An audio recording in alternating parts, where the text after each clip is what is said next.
Hello, I am Ana, I am Mexican, and I am a Spanish teacher at Butterfly Spanish. Hola, soy Ana, soy mexicana y soy maestra de español en Butterfly Spanish.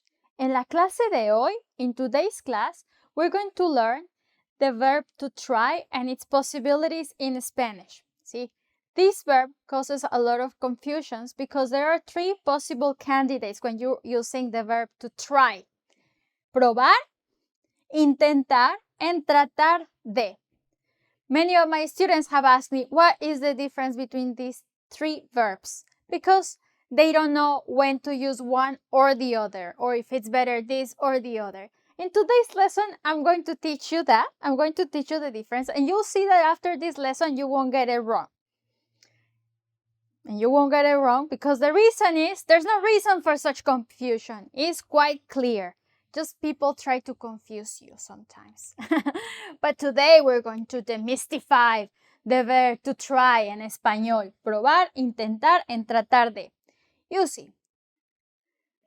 Primero que nada, as we say. First of all. First of nothing, we say. First of all. Primero que nada.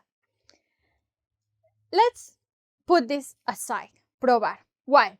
Because probar is going to be used in quite different contexts.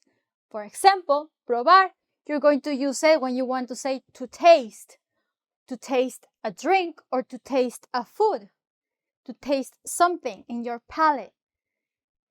To try on, when you want to go shopping and you want to try on a dress or some shoes or some shorts or whatever you're buying, to try on. So, let's get this out of the way.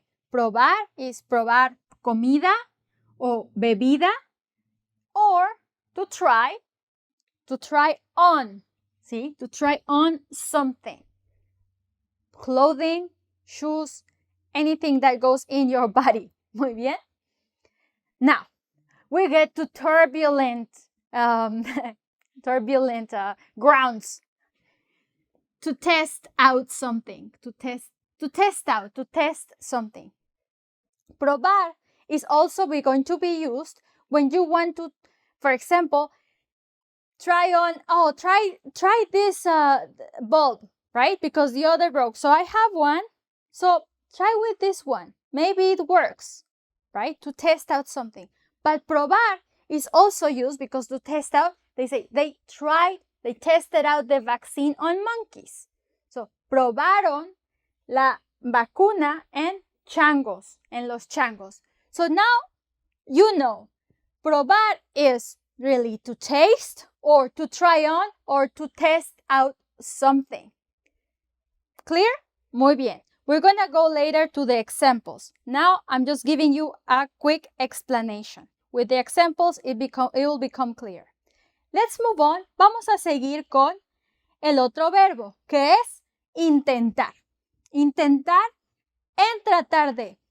Estos dos verbos son, digamos, let's say in the speech, almost identical. You really will be able to use one over the other. It's not a problem. Now, people will tell you, oh no, but there's a difference between intentar is with like subjective and tratar is objective. So if you're talking about your brain and the will, and a lot of nonsense. And it really is that native speakers and really in the definition and in the everyday use of these two verbs, they can be replaced by one or the other. So think about these two verbs like that. Oh, I can use intentar and tratar de, which really are to attempt to do something or to have the intention to do something. That's it, right? So it's quite clear. Why the confusion? Well, there are many reasons for that confusion. But if you have these definitions in your head, the idea of it, then you'll be able to understand the difference, right? To attempt to do something or to have the intention to do something. So we're not talking about to try on clothes, to try on food, food, or to test out something. We're talking about to attempt, to have the intention to do something. Like, I always have the intention to run, ¿sí? Siempre. always is like, it's my kind of like, I'm going to try. It's just, I keep having the intention to run. This doesn't happen.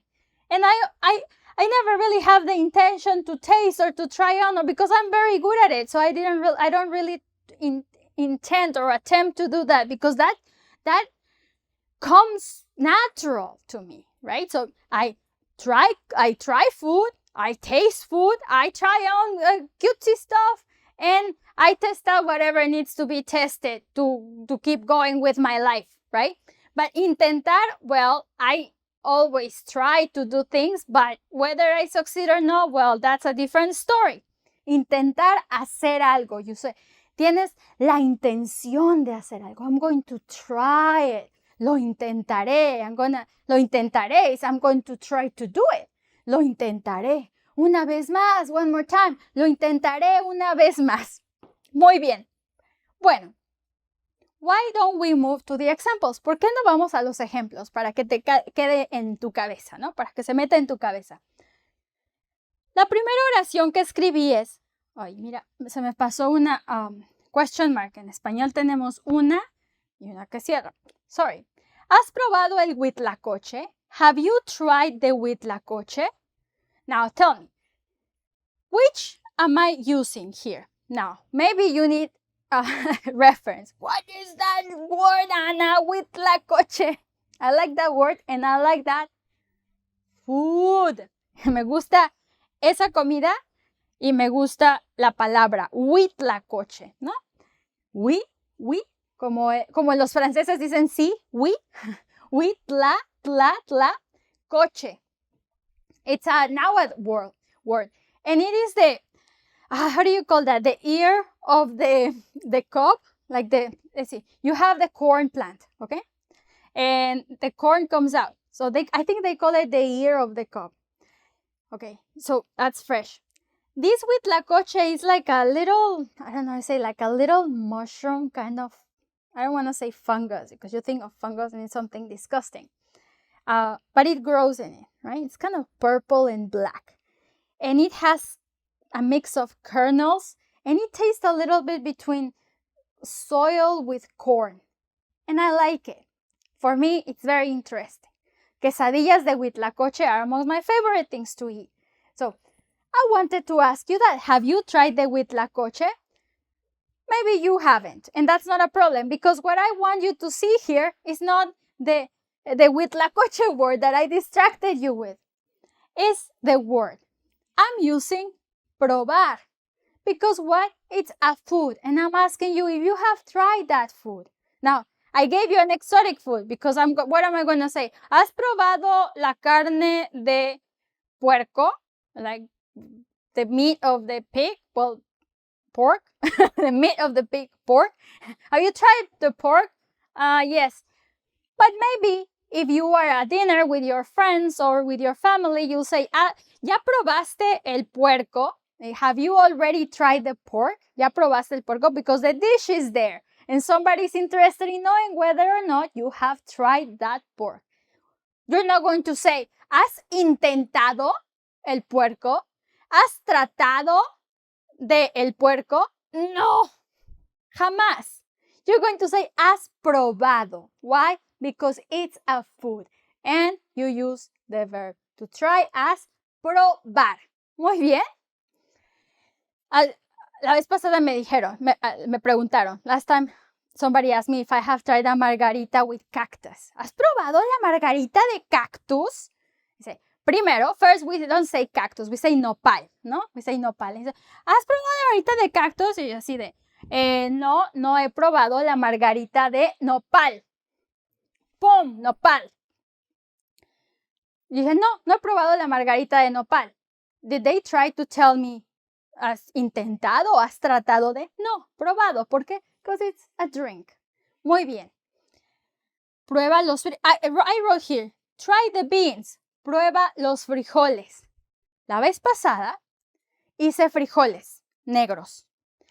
Y le pregunté a mi mamá. Le dije a mi mamá. It was an order more. Mamá, prueba los frijoles. Try the beans. ¿Cómo me quedaron? How how did they end up? How do they taste? ¿Cómo me quedaron? It is like how they were left by me. Literally, it is how were they left by me. It means I made them. No, I want my mother to try them because I put what she told me to add. I put a pasote, so I wanted to have her opinion. So I said, prueba los frijoles. ¿Cómo me quedaron? Prueba los frijoles, try the food. Muy bien. But I could ask you, ¿te probaste la camisa? Did you try on the dress shirt? Did you try on the dress shirt? Did it fit you? ¿Te quedó bien? For that quedar, you may want to watch my lesson about the verb quedar. It's a very useful verb in Spanish. Dice, ¿te probaste la camisa? Did you try the dress shirt? You say, no. O sí, pero no me quedó. But it didn't fit me. No me quedó. But you say, me voy a probar los zapatos. I'm going to try the shoes on. Me voy a probar los zapatos. I'm going to try the shoes on. ¿No? Yo voy a probar los zapatos. A ver cómo me quedan. Let's see how they look like. ¿Sí? Last time, voy a probar la lámpara. I found a lamp on the street and I took it and I plugged it in and it didn't work. So I went to buy a special bulb and I was testing with different bulbs. Voy a probar la lámpara. Why? I'm testing it out because I bought different bulbs because I don't know which ones were gonna be good.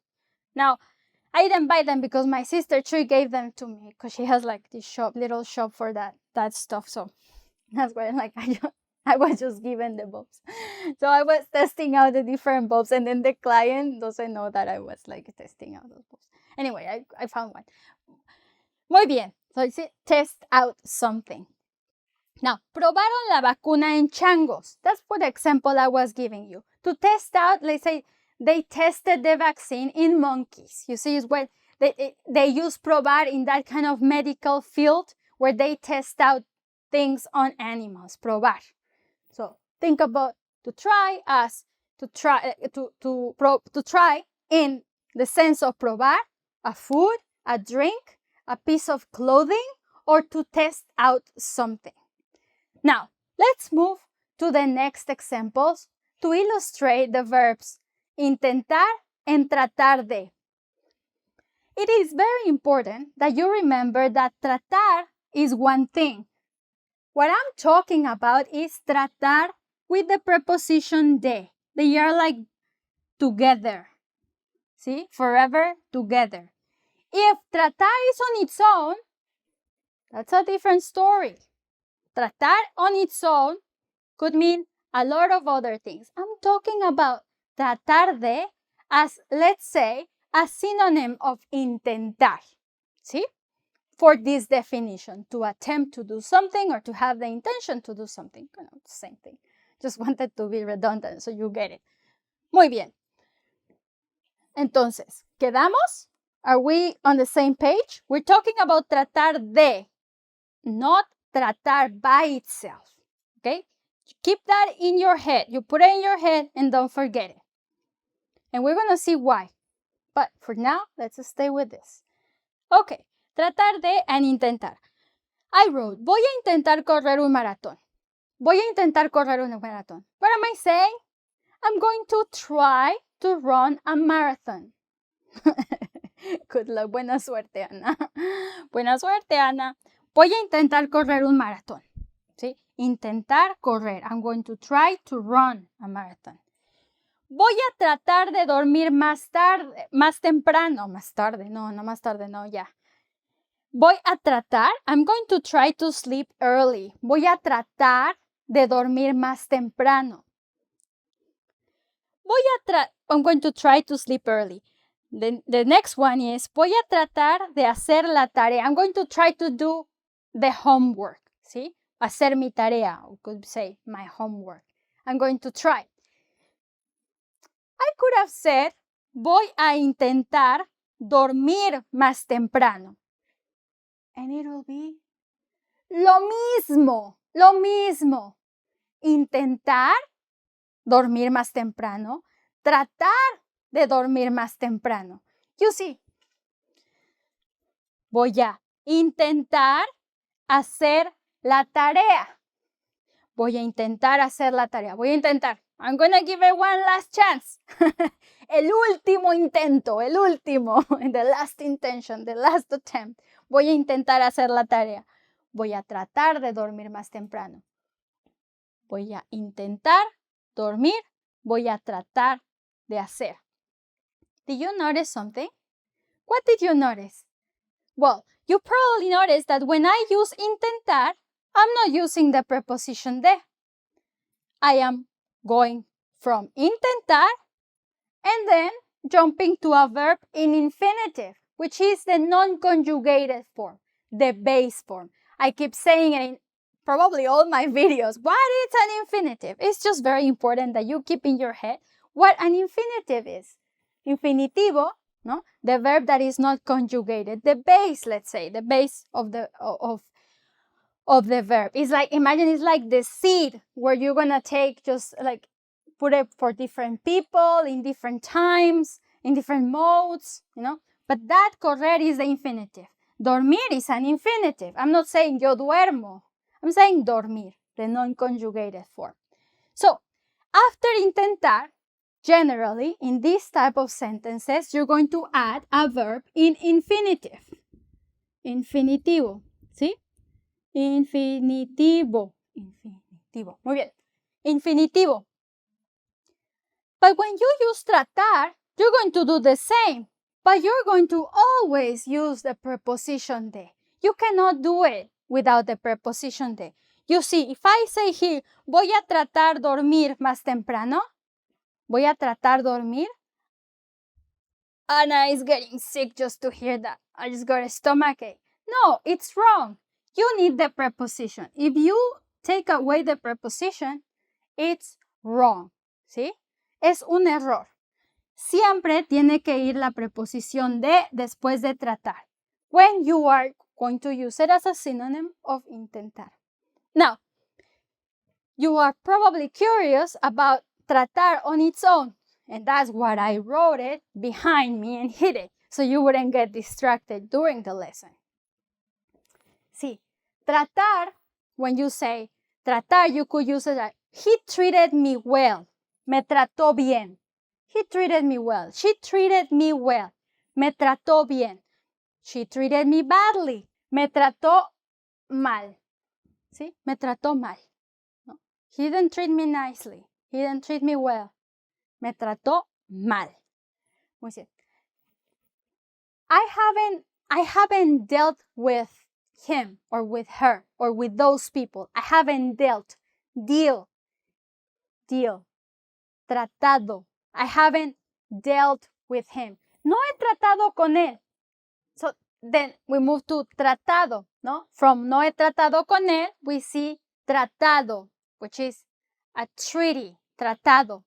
That NAFTA, no? We called it Tratado de Libre Comercio. Is that they open the Freedom Commerce Treaty, something like that. Tratado de Libre Comercio. So it's a treaty. And I haven't dealt with him. No he tratado con él. And then you could say trato hecho. Trato hecho is when you're saying done deal. Deal. No? We're in agreement. Trato hecho.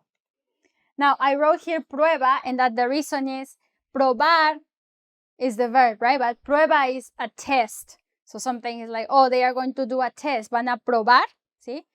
But you could use it also as a noun. Están haciendo una prueba. They are doing a test. Just as in English, I guess.